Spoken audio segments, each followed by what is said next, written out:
Welcome to my class, Standard 4, English 2, Unit number 16, Tenses, Part 1. आज हम tenses शुरू करेंगे और किस किस को पता है कि टेंस कितने होते हैं, मेन कितने टेंस होते हैं? 3. कौन कौन से? Past tense, future tense, present. present tense. Write down. There are main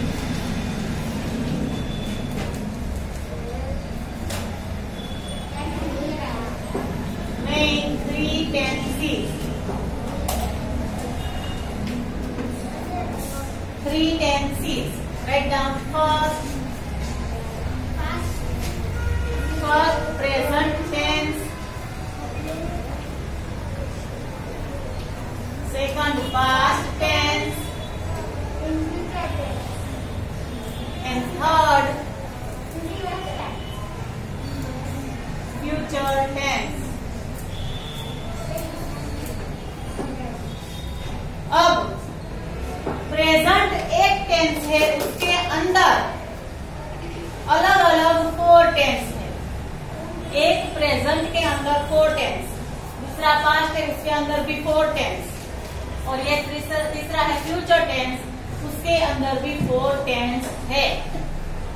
ठीक है? प्रेजेंट टेंस तो उसके अंदर कौन कौन से 3 टेंस 4 टेंस है? सुनो.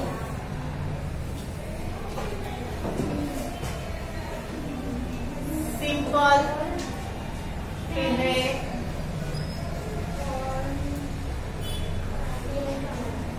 कंटिन्यूअस, फिर है परफेक्ट, एंड यहाँ है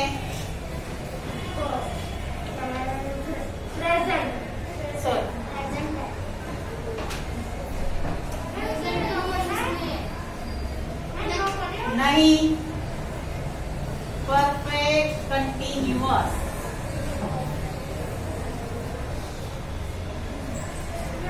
ये 4 टेंस प्रेजेंट के अंदर आते हैं. जैसे कि हम ऐसा बोल सकते हैं, simple present tense, continuous present tense, perfect present tense, perfect continuous present tense.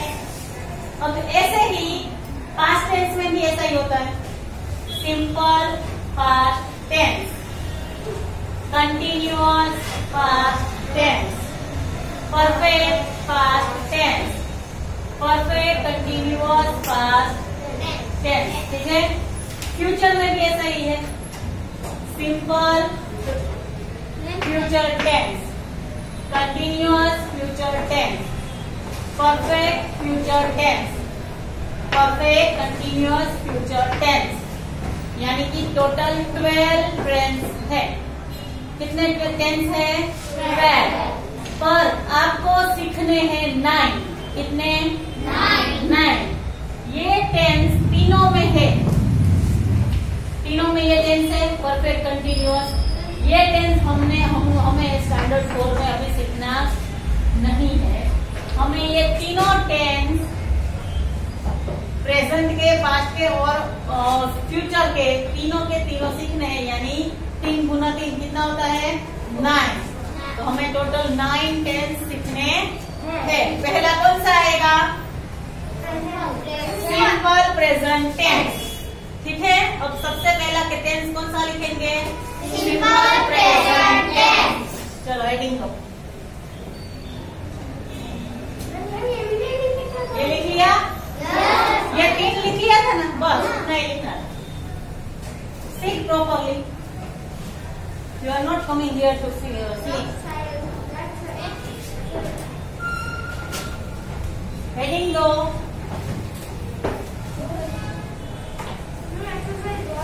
Simple present tense. सभी टेंस के मैं आपको स्ट्रक्चर लिखवाऊंगी. ठीक है? सभी टेंस में मैं आपको स्ट्रक्चर लिखवाऊंगी. लिखो स्ट्रक्चर।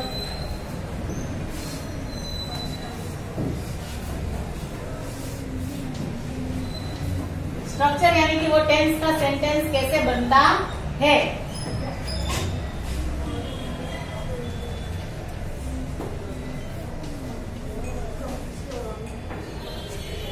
स्ट्रक्चर लिखो subject plus V1 plus object.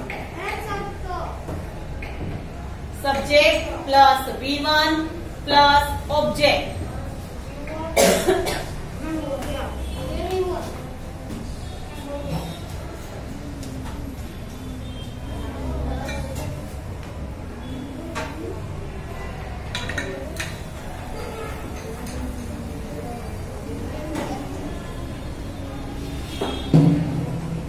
लिख लिया?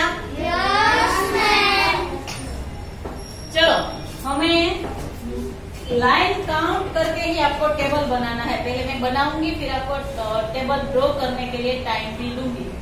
3 टेबल बनाने हैं, ठीक है?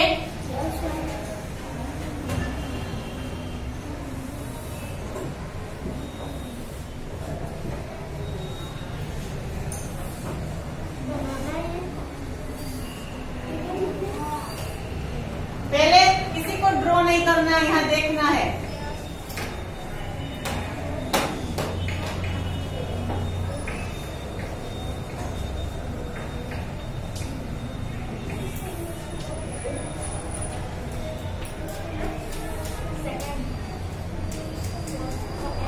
Third person. चलो फर्स्ट, आपने ये टेबल देखा हुआ है कभी?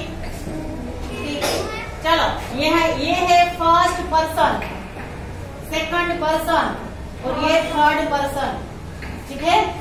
सिंगुलर, प्लूरल, ठीक है?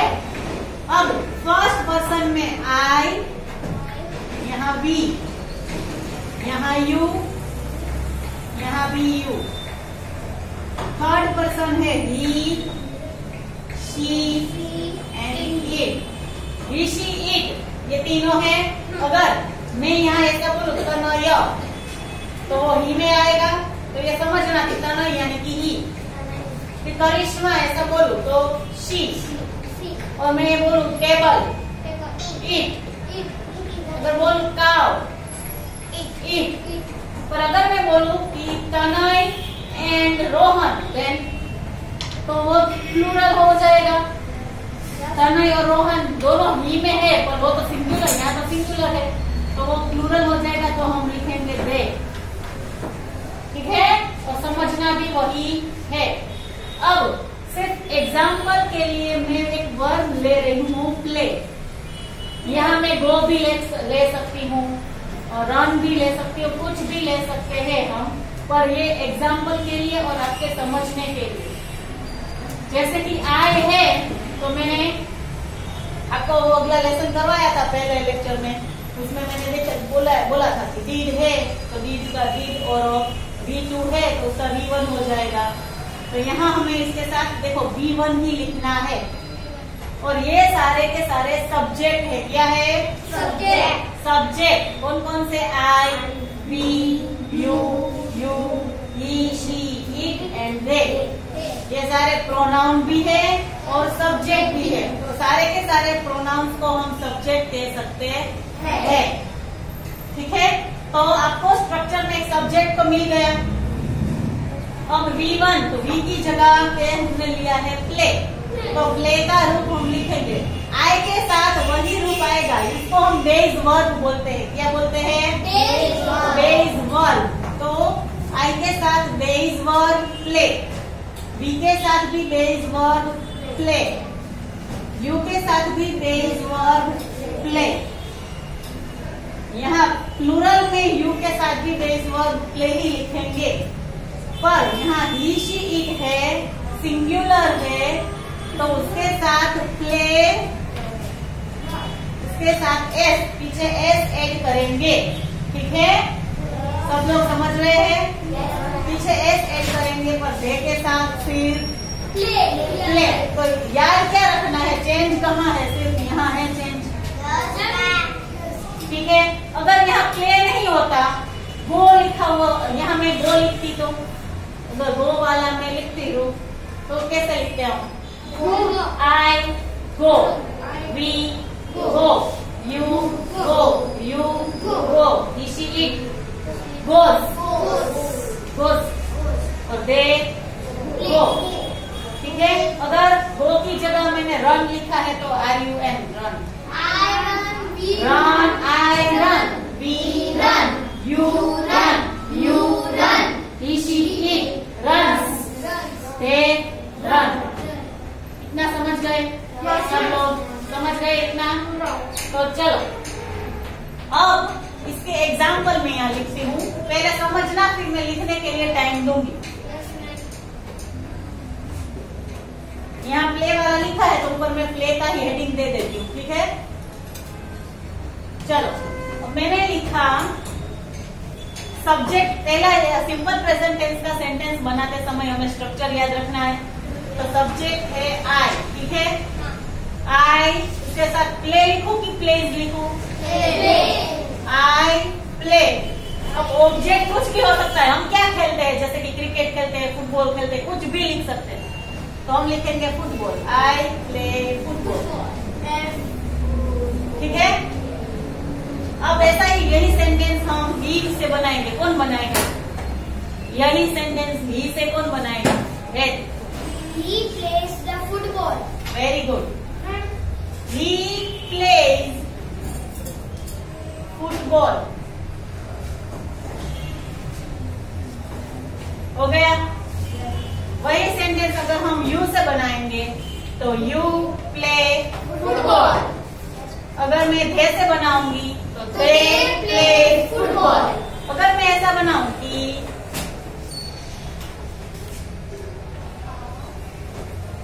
राधा एंड रीचा, चलो मैंने लिखा राधा एंड रीचा, वो सब्जेक्ट है उसकी जगह पे, तो V1 क्या लिखूं? प्ले लिखूं कि प्लेज लिखूं? प्ले। कौन प्लेज बोल रहा है? वो फिंगर अप करे। राधा एंड रीचा में मैं प्लेज लिखूं, वो कौन बोल रहा है? ये सारे के सारे गलत है। मैंने बोला था कि अगर दो नाम है तो वो तो प्लूरल हो गए ना? सिंगुलर किसको बोलते हैं? एक हो तो राधा एंड रीचा वो दो हो गए प्लूरल, तो वो हम दे में, उसकी गिनती हम दे में करेंगे, ठीक है? तो उसके साथ हम क्या लिखेंगे? Play. Radha and Richa play football, ठीक है? इतना समझ गए सब लोग? समझ गए ना इतना? तो चलो पहले ये टेबल ड्रॉ करो। ओनली 5 लाइन्स में ही हो जा, 6 लाइन्स में ही हो जाना चाहिए। देखो 1 2 3 4 5 6 लाइन में ही लाइन ड्रॉ करनी है, फिर इरेज करना वैसा कुछ नहीं। और हॉरिजॉन्टली 6 लाइन, और जो देखो सब लोग कॉलम आपको 3 कॉलम करनी है, ठीक है? और रो कितनी करनी है? 1 2 3 रो बनानी। कॉलम और रो आपको समझ में आता है ना? प्ले लिखना है। हाँ, वो प्ले वाला लिखना है। चलो लिख लो सब लोग जल्दी से।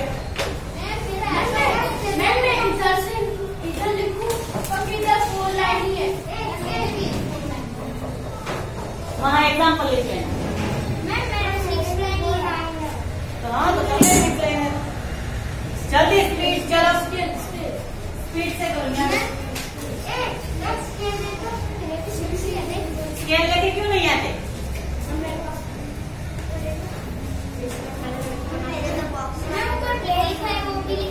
हाँ,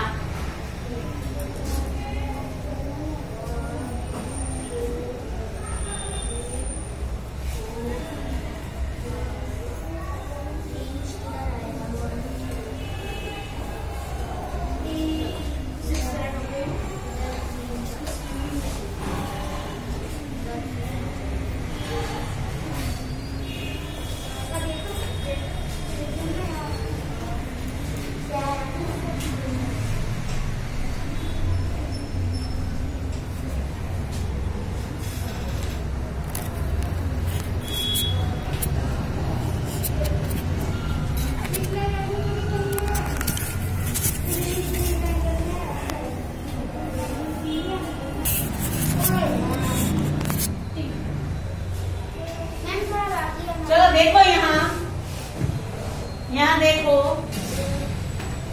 अगर इस सारे सेंटेंस को अगर आपको नेगेटिव बनाना है या फिर क्वेश्चन सेंटेंस बनाना है तो क्या करेंगे? तो हम उसके साथ डू और डज ऐड करेंगे। क्या करेंगे? डू और डज ऐड करेंगे। देखो यहाँ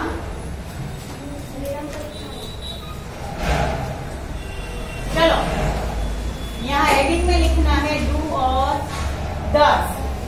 किसी को अभी नहीं लिखना है, पहले समझ लो। पहले यहाँ ध्यान दे दो, मैं टाइम दूंगी फिर से। यहाँ ध्यान दो, आई के साथ डू, बी के साथ डू, यू के साथ डू, यहाँ भी यू के साथ डू, और यहाँ डज, और यहाँ भी डू। ठीक है, तो याद रखो, ही, शी, इट के साथ डज लिखेंगे, दे के साथ डू। ऐसे ही जैसे राधा एंड रीचा दो है तो वो धे में आ गए तो उसके साथ हम डू लिखेंगे। अब उसका यूज कैसे करते हैं देखो, यहाँ सेंटेंस में उसका यूज हम कैसे करेंगे। तो देखो, ये सेंटेंस और इस सेंटेंस का हम क्वेश्चन नेगेटिव दोनों बनाएंगे। ठीक है, देखो, आई प्ले फुटबॉल, तो आई के साथ क्या यूज करना है? डू। यहाँ देखो बोर्ड पे ही है, सबका यहाँ ध्यान होना चाहिए। आई के साथ डू, तो क्या लिखेंगे? नेगेटिव बनाना है अगर I do not play football. ठीक है, ये तो पॉजिटिव ही है, ये नेगेटिव सेंटेंस, ये पॉजिटिव तो है ऑलरेडी।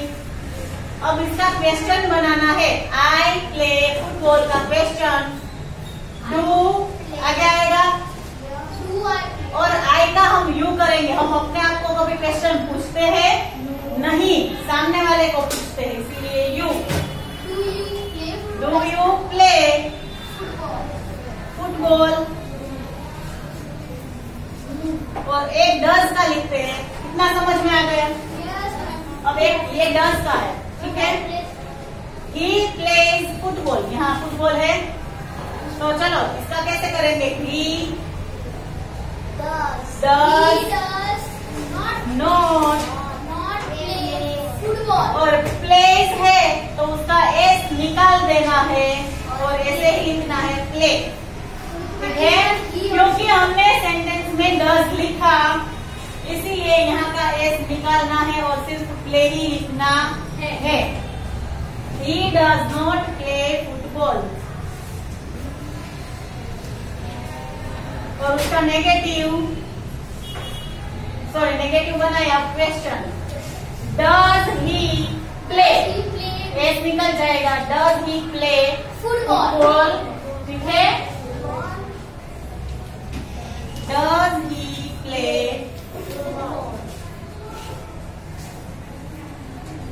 फुटबॉल। चलो लिख लो इतना। यहाँ तक अगर किसी को कुछ भी समझ में ना आया हो तो वो मुझे पूछेगा। 2 टेबल लिखे और इतने एग्जाम्पल लिखने हैं। चलो लिखो सब लोग। मैंने पहले